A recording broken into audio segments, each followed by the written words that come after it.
La Côte d'Ivoire impose le respect au Salon de l'agriculture à Paris. La Côte d'Ivoire est présente au Salon international de l'agriculture de Paris qui se tient du 25 au 5 mars 2024. On dit actuellement il y a le Salon international de l'agriculture à Paris.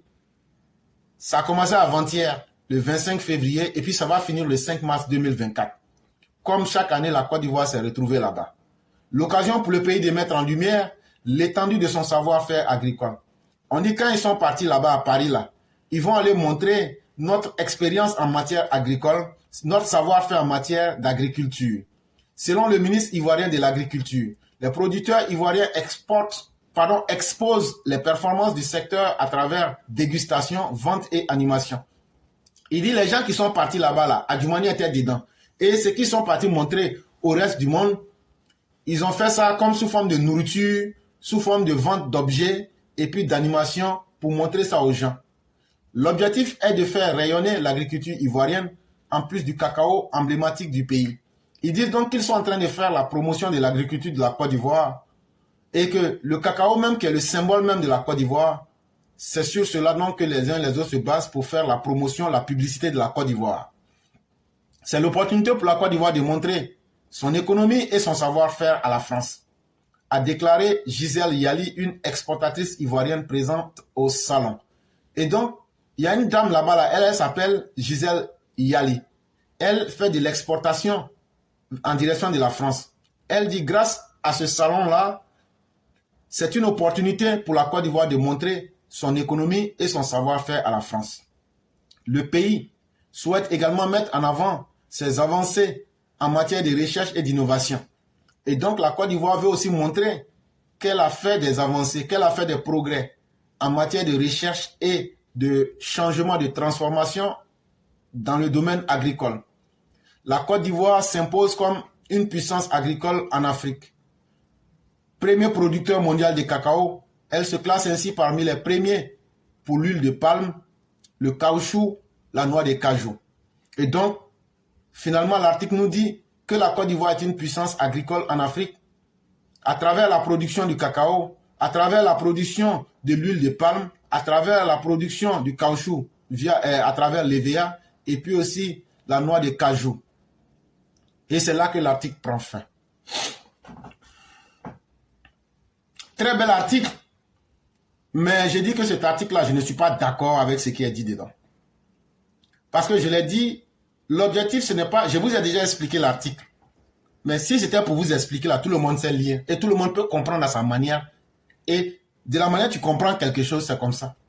Mais la capacité de pouvoir analyser, comparer à la réalité et puis faire une synthèse, c'est ce que nous faisons avec les articles que nous lisons. Sinon, tout le monde peut lire les articles.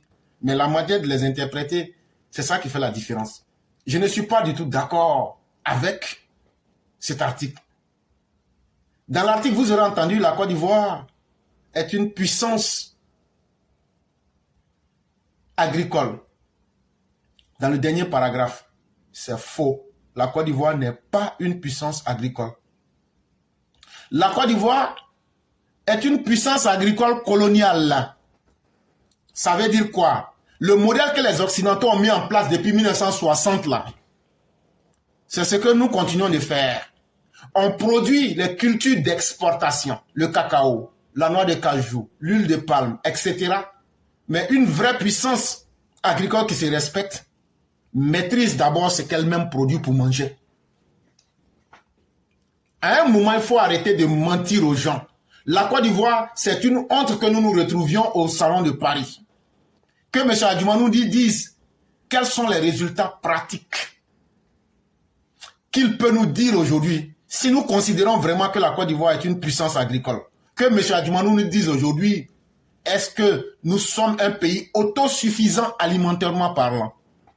Quel est ce pays-là qui est une puissance agricole mais qui n'est pas autosuffisante? À un moment, sans état d'âme, il faut arrêter de mentir aux gens. Être au salon, c'est du gaspillage d'argent pour les Ivoiriens. Et moi, je ne suis pas d'accord avec. Pas parce que la mesure n'est pas bonne, mais parce que d'abord, les paradigmes, parce que les réalités que nous appliquons sont des réalités qui ne marchent pas. Si hier, l'Occident avait besoin du caoutchouc, si hier, l'Occident avait besoin du café et du cacao, combien parmi nous et vous mangeons du cacao? Est-ce qu'on en a besoin de façon existentielle pour vivre? On a besoin de nos céréales. On a besoin de ce que nous consommons d'abord. Pour être une vraie puissance agricole, il faut être d'abord une puissance qui remplit son ventre avec ce qu'elle produit. Et c'est ce que M. Adjumani est incapable de faire. Et on va faire 1000 salons. Ce sont des visites. Pour moi, ils sont allés en vacances sur l'argent du contribuable pour ne rien nous apporter à la fin. Parce que aller à ce séminaire-là, qu'est-ce qu'ils vont nous rapporter qui va aider le paysan ivoirien? Qu'est-ce qu'ils vont nous apporter qui va faire que, selon le ministre des producteurs ivoiriens, exposent leurs performances? Est-ce que quelqu'un peut réellement exposer ses performances quand il a une daba et une machette? Il a une daba à la main droite et une machette à la main gauche devant 10 hectares. Qu'est-ce que le ministre ivoirien de l'agriculture a fait pour aider le secteur ivoirien? Monsieur Adjumani, c'est que nous vous demandons, mettez, si vous voulez réellement aider, travailler, entrez en collaboration avec le ministère de l'Éducation et de la formation professionnelle, redynamiser les secteurs de la formation vers l'agriculture et mettez des fonds, créer des conditions spéciales pour encourager les jeunes gens à aller à la terre. Tu vas aller à la terre, tu as suivi ta formation, quand tu sors là, voilà, tu as 1 million, mais 500 000 francs pour commencer. Mais en plus de ça, on met des machines à votre disposition. Si vous arrivez à vous organiser en coopérative ou en groupe, parce que si c'est et les gens vont vendre une machine là pour disparaître, vous vous organisez, on vous donne des machines et vous payez ces machines-là sur une période de 2 à 3 ans. Et en même temps, ces machines-là, on casse tous les frais douaniers pour faciliter l'agriculture. C'est simplement ça qu'on vous demande. On ne vous demande pas de faire de la publicité. On ne vous demande pas de perdre le temps aux Ivoiriens. Parce que tant que vous continuerez à prendre le salaire des Ivoiriens, nous serons dans l'obligation de vous demander de nous produire des résultats. Ce que j'ai dit, je répète. Si on veut vraiment aider les Ivoiriens, et si on veut réellement devenir une puissance économique, agricole là, on n'a pas besoin d'aller en France. On n'a pas besoin d'aller aux États-Unis. On reste en Côte d'Ivoire. On dit à nos jeunes gens, asseyons-nous et discutons véritablement. L'administration ivoirienne ne peut pas accueillir tout le monde. Mais il y a quelque chose qui ne trahit personne. C'est le ventre, c'est l'agriculture. Tout le monde, que tu sois grand ou petit là, tu dois manger. Que tu sois, si tu n'es pas Dieu là, tu vas manger. Et donc, qu'est-ce qu'on va faire? En tout cas, moi, en tant que votre ministre, j'ai un avenir pour vous. Asseyons-nous. Si toi, aujourd'hui, tu acceptes d'aller faire l'agriculture, pour chaque personne qui vient, le gouvernement même, en fonction de ce que tu veux faire, on te dit, voilà, 5 ou même 10 hectares pour toi. Deuxième chose, voilà ce qu'on met à ta disposition. On te donne peut-être 500 000 francs pour commencer. Mais en plus de cela, on a nos propres machines. Avec les agents de l'État comme la SACMACI et les agronomes, et ils auront pour obligation de suivre et d'encadrer ces jeunes-là sur une période d'au moins 5 ans pour arriver véritablement à un résultat. On ne te laisse pas comme ça. Et il y a les machines qui seront là pour vous aider. Voilà ce qu'on demande. Aujourd'hui, le ministère de l'Agriculture devrait payer des machines, devrait faciliter. Et ceux qui ne veulent pas aller dans le programme du gouvernement, vous vous organisez en coopérative et vous payez ces machines-là. Ces machines qui seront exonérées des taxes. Et on vous donne une période bien claire. Vous finissez de payer. C'est-à-dire que votre coopérative là, ce que vous produisez par an là, on prend peut-être les 30%. On paye les machines là rapidement et on évolue. Voilà comment on peut rendre notre agriculture dynamique. Sinon, aller au salon là, c'est simplement de la figuration. C'est simplement une manière de justifier le gâchis de l'argent du contribuable ivoirien pour ne jamais nous apporter les résultats auxquels nous attendons. Les résultats auxquels nous attendons ne sont pas beaucoup. Nous nous attendons simplement à ce que l'Ivoirien, quand il se réveille, là, il dise « Ah, vraiment aujourd'hui, là, je n'ai pas envie de manger patate, c'est peut-être maïs ou mais igname, je vais manger. » Mais regardez, jusqu'à aujourd'hui, depuis 1960, nous en sommes à une économie de rente qui est basée sur l'exportation vers l'Occident. Le cacao, là, il y a combien d'Ivoiriens qui mangent chocolat? À plus forte raison de dire, qu'on a besoin de cultiver? Est-ce que ce sont les Blancs encore qui nous ont attachés? Cette agriculture que nous faisons là, c'est carrément le modèle de l'esclavage volontaire. L'Occident ne prend pas de chicotte aujourd'hui. C'est parce que ça arrange les gouvernants. Quand je dis les gouvernants, ça veut dire qu'il y a le gouvernement d'Alassane Ouattara, mais il y a tous ceux aussi qui l'ont précédé. À cause des impôts et des taxes que vous retirez là, vous n'avez pas le courage de retransformer notre agriculture.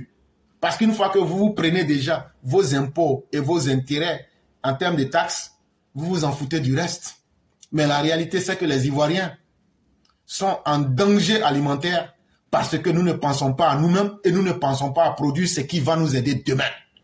Et donc, tout ça là, ces salons, y aller là, c'est une perte de temps. C'est sur le terrain qu'on veut réellement développer notre agriculture pour que le monde entier s'en rende compte.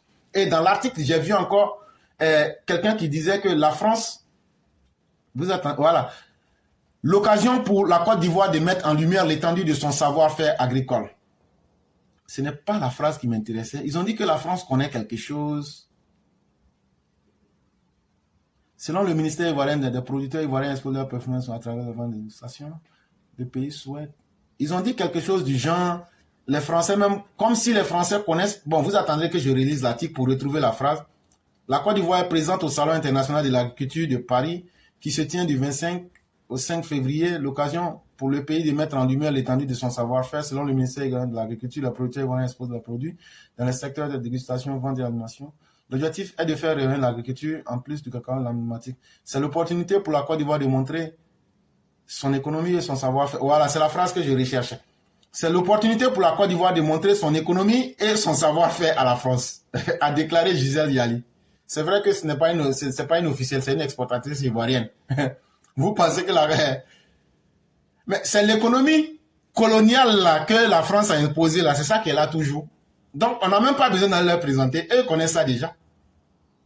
Si nous-mêmes, depuis 1960, on a été incapables de changer le modèle agricole qui peut répondre aux besoins de la Côte d'Ivoire, est-ce qu'on est encore obligé d'aller leur montrer ça? Et ils sont très, très fiers de ce que nous copions, le modèle, et que nous n'ayons pas eu le courage de changer. Et c'est quel savoir-faire on va aller leur montrer? Quand nous-mêmes, nous ne pouvons même pas. En France, là, eux subventionnent leurs agriculteurs. C'est quel savoir-faire nous, on va aller leur montrer? Et donc, arrêtons avec les jolis mots, arrêtons avec les belles phrases. La réalité, c'est sur le terrain. Le jour qu'on aura pitié de nos planteurs, qu'on va leur dire la vérité pour dire, ah, vraiment, machette d'abord, avec, ça ne marche plus. Qu'est-ce qu'on peut faire? Vous discutez franchement avec les... Aujourd'hui, M. Adjumani peut rentrer dans toutes les localités du pays, montrer les potentialités aux uns aux autres et leur poser la question, qu'est-ce que vous voulez qu'on fasse pour que vous l'en vous aidez et puis que vous aidez le pays? On n'a qu'à ouvrir nos ventes pour être propres les uns envers les autres. Vous allez voir que les choses vont évoluer.